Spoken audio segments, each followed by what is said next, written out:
All right, Aidan, I imagine 7th place isn't what you wanted, but you ran another 146. How do you feel about that race? You know, some mixed feelings. I think lack of experience in championship races definitely played a part.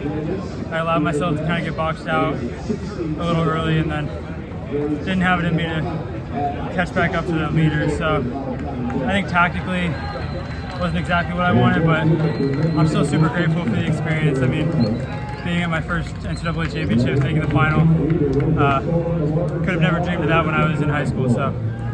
Yeah, speaking of high school, I know your high school coach. I coached him actually at Cornell.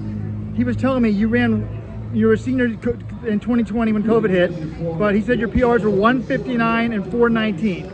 And he's like, he never broke 54 in the quarter. He's like, we thought he could run about 412 in the mile, but COVID got in the way.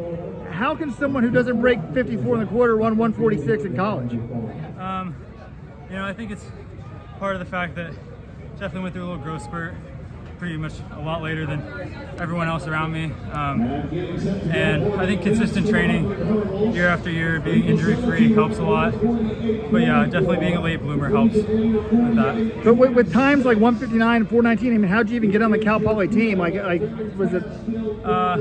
Yeah, I mean, it was a different time at Cal Poly. I think they were recruiting guys that were around the 420 mark, so I was able to kind of slide in. But you know, at that point in time, I just wanted to be D1. Had no expectations really, so definitely come a long way. So what was the fastest 400 in high school?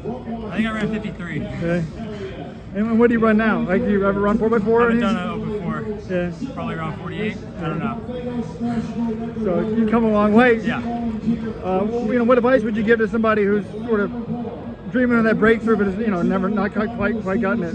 I think realizing that people in high school are at very different phases of development definitely helped me.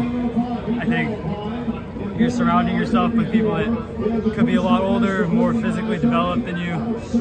So if you're not where you're at, if you're not where you want to be right now, just be patient, get consistent training. And what do you think about Will Sumner? I mean, he's a true freshman. He negative split at 144.26. Yeah.